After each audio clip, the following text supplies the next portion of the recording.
All right, guys, thanks for joining me here. This is going to be my second video on Neil Postman's Amusing Ourselves to Death, Public Discourse in the Age of Show Business. See how, if these ideas from written in 1985, let's see if they're relevant for our time. Let's just check it out. I'm going to start a little bit into the chapter here, and I'll probably read until my kids get home. They're on their way home, so let's see how much I can get out to share with you guys. Love to let me know what you think about some of these ideas. All right, so he writes here, I have attended carefully to these explanations, and I do not say there is nothing to learn from them. Marxists, Freudians, Levi-Straussians, even creation scientists are not to be taken lightly. And in any case, I should be very surprised if the story I have to tell is anywhere near the whole truth.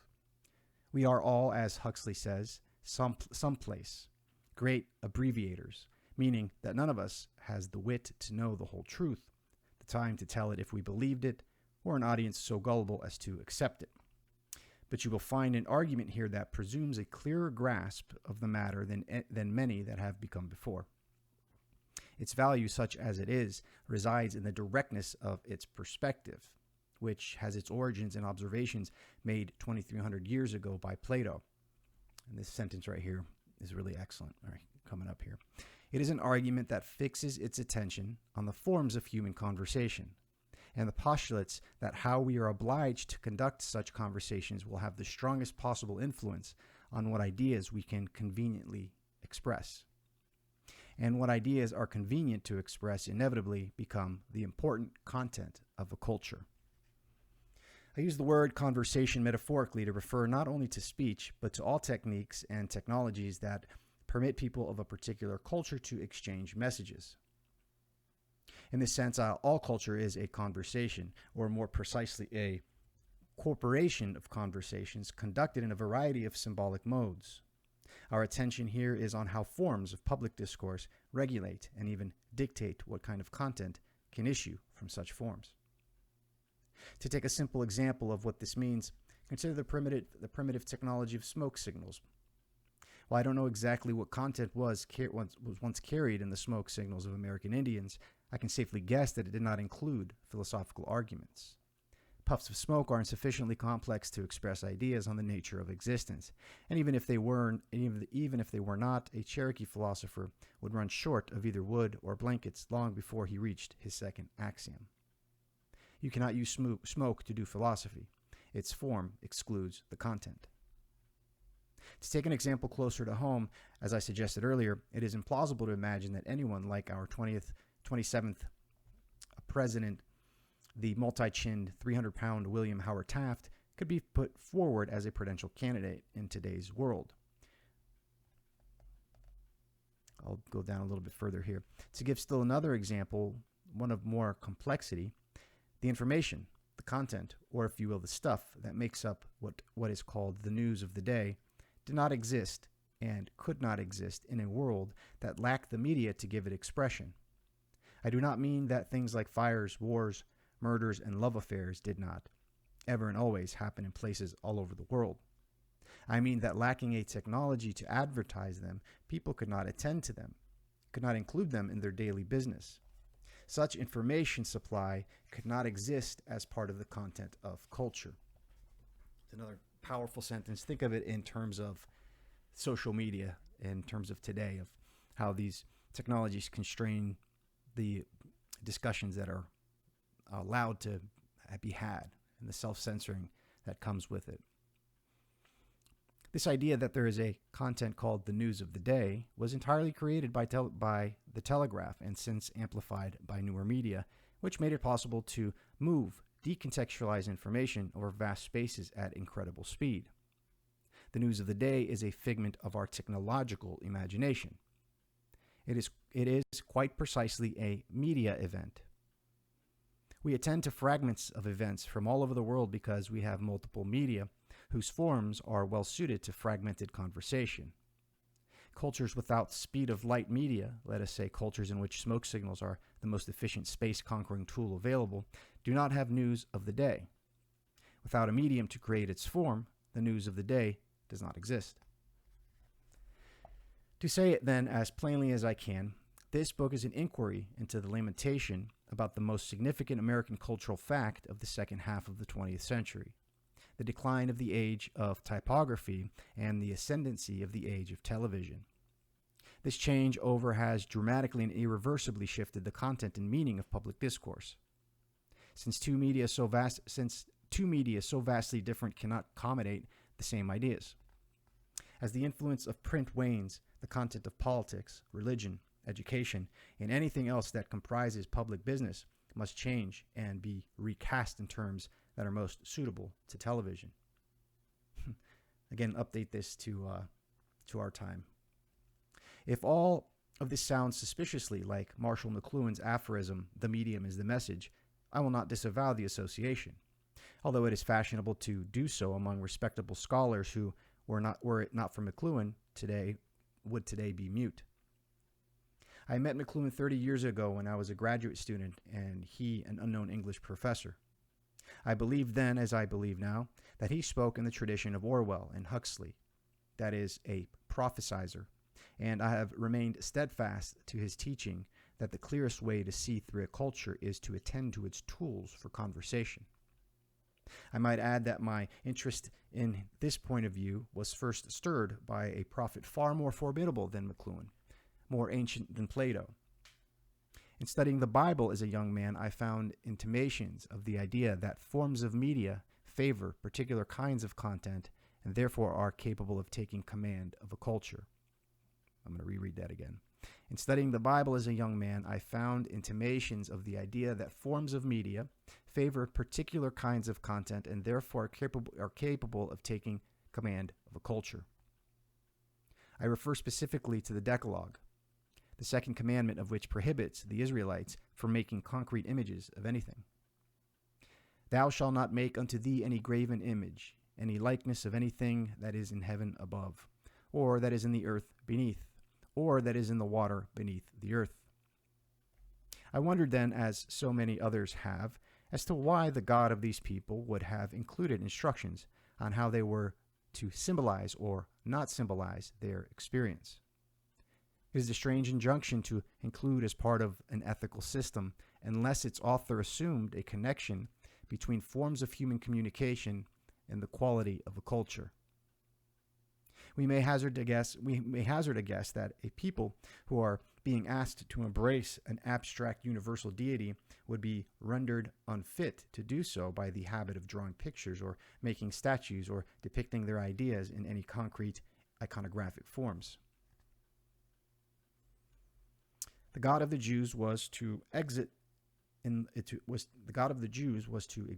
the Word, and though the Word, an unprecedented conception requiring the highest order of abstract thinking. Iconography thus became blasphemy, so that a new kind of God could enter a culture. People like ourselves who are in the process of converting their culture from word-centered to image-centered might profit by reflecting on this Mosaic injunction. But even if I'm wrong in these conjectures, it is, I believe, a wise and particularly relevant supposition that the media of communication available to a culture are a dominant influence on the formation of the culture's intellectual and social preoccupations.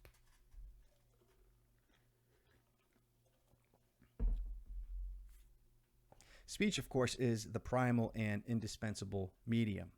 It made us human, keeps us human, and in fact, it defines what human means. This is not to say that if there were no other means of communication, all humans would fit in it equally convenient to speak about the same things in the same way.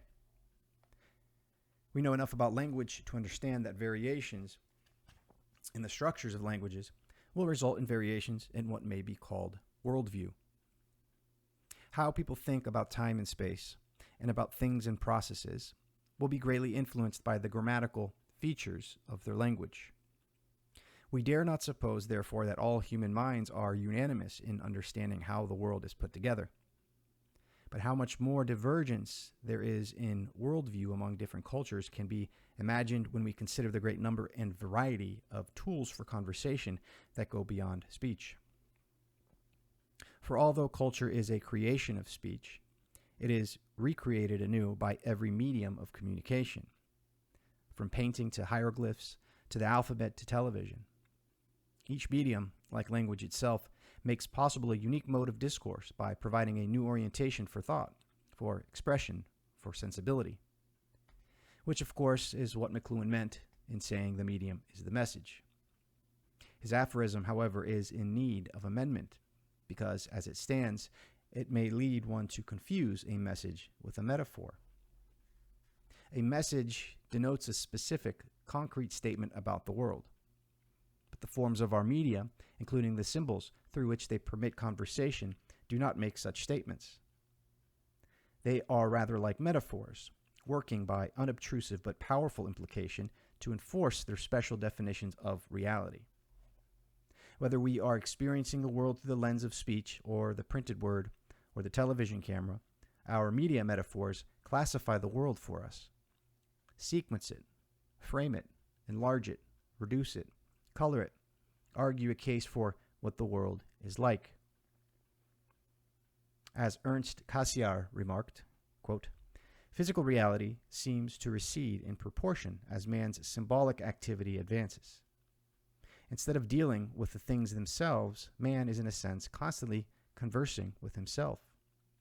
He has so enveloped himself in linguistic forms, in artistic images, in mythical symbols or religious rites that he cannot see or know anything except by the interpretation of an artificial medium."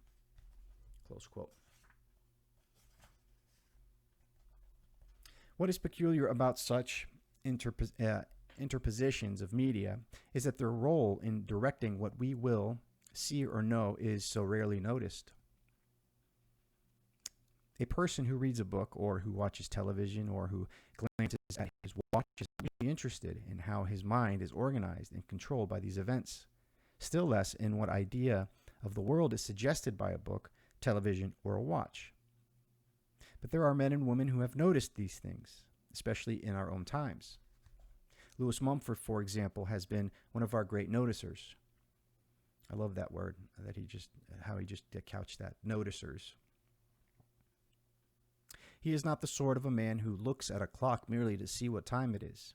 Not that he lacks interest in the content of clocks, which is of concern to everyone from moment to moment, but he is far more interested in how a clock creates the idea of moment to moment.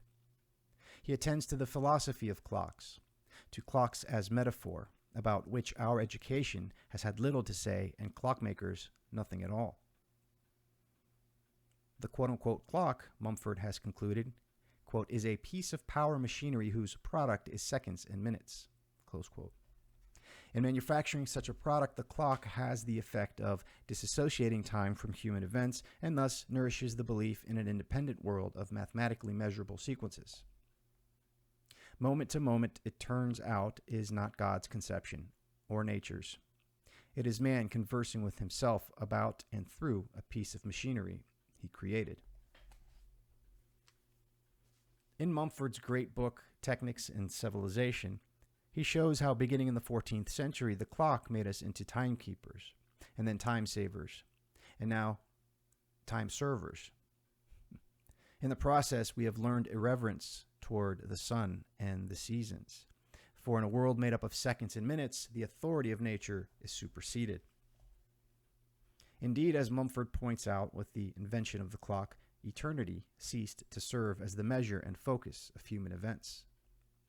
And thus, though few would have imagined the connection, the inexorable ticking of the clock may have had more to do with the weakening of God's supremacy than all the treaties produced by the philosophers of the Enlightenment. That is to say, the clock introduced a new form of conversation between man and God, in which God appears to have been the loser. Perhaps Moses should have included another commandment: "Thou shalt not make mechanical representations of time." That the alphabet introduced a new form of conversation between man and man is by now a commonplace among scholars. To be able to see one's utterances rather than only to hear them is no small matter, though our education, once again, has had little to say about this. Nonetheless, it is clear that phonetic writing created a new conception of knowledge, as well as a new sense of intelligence, of audience, and of posterity, all of which Plato recognized at an early stage in the development of texts. No man of intelligence, he wrote in his 7th letter, will venture to express his philosophical views in language, especially not in language that is unchangeable, which is true of that which is set down in written characters. This notwithstanding, he wrote voluminously and understood better than anyone else that the setting down of views in written characters would be the beginning of philosophy, not its end. Philosophy cannot exist without criticism, and writing makes it possible and convenient to subject thought to a continuous and concentrated scrutiny. Writing freezes speech, and in doing so gives birth to the grammarian, the logician, the rhetorician, the historian, the scientist, all those who must hold language before them so that they can see what it means, where it errs, and where it's leading. Plato knew all of this, which means that he knew that writing would bring about a perceptual revolution, a shift from the ear to the eye as an organ of language processing. Indeed, there is a legend that to encourage such a shift, Plato insisted that his students study geometry before entering his academy. If true, it was a sound idea, for as the great literary critic Northrop Frye remarked, quote, "The written word is far more powerful than simply a reminder. It recreates the past in the present and gives us not the familiar remembered thing, but the glittering intensity of the summoned up hallucination." Close quote. All that Plato surmised about the consequences of writing is now well understood by anthropologists, especially those who have studied cultures in which speech is the only source of complex conversation. Anthropologists know that the written word, as Northrop Frye meant to suggest, is not merely an echo of a speaking voice. It is another kind of voice altogether, a conjurer's trick of the first order. It must certainly have appeared that way to those who invented it, and that is why we should not be surprised that the Egyptian god Thoth, who is alleged to have brought writing to King Thaumas, was also the god of magic. People like ourselves may see nothing wondrous in writing, but our anthropologists know how strange and magical it appears to a purely oral people, a conversation with no end and yet with everyone. What could be stranger than the silence one encounters when addressing a question to a text? What could be more metaphysically puzzling than addressing an unseen audience, as every writer of books must do, and correcting oneself because one knows that an unknown reader will disapprove or misunderstand? I bring all this up because what my book is about is how our own tribe is undergoing a vast and trembling shift from the magic of writing to the magic of electronics. What I mean to point out here is that the introduction into a culture of a technique such as writing or a clock is not merely an extension of man's power to bind time, but a transformation of his way of thinking and, of course, of the content of his culture. And that is what I mean to say by calling a medium a metaphor. We are told in school quite correctly that a metaphor suggests what a thing is like by comparing it to something else. And by the power of its suggestion, it so fixes a conception in our minds that we cannot imagine the one thing without the other. Light is a wave, language, a tree, God, a wise and venerable man, the mind, a dark cavern illuminated by knowledge. And if these metaphors no longer serve us, we must, in the nature of the matter, find others that will. Light is a particle, language a river, God, as Bertrand Russell proclaimed, a differential equation, the mind a garden that yearns to be cultivated.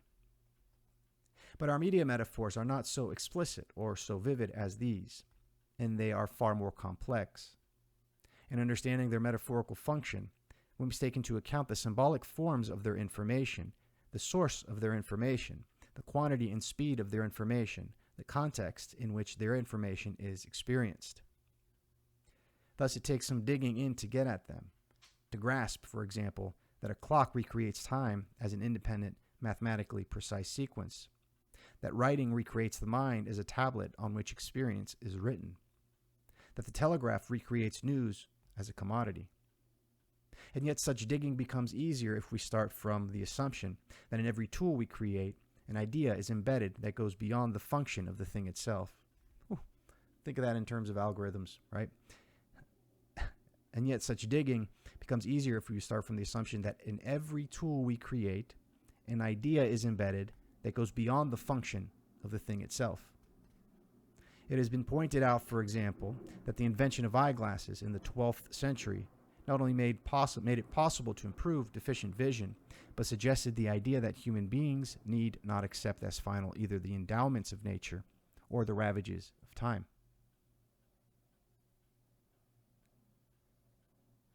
Eyeglasses refuted the belief that anatomy is destiny by putting forward the idea that our bodies, as well as our minds, are improvable. I do not think it goes too far to say that there's a link between the invention of eyeglasses in the 12th century and gene-splitting research in the 20th. Even such an instrument as the microscope, hardly a tool of everyday use, has embedded within it a quite astonishing idea, not about biology, but about psychology. By revealing a world hitherto hidden from view, the microscope suggested a possibility about the structure of the mind.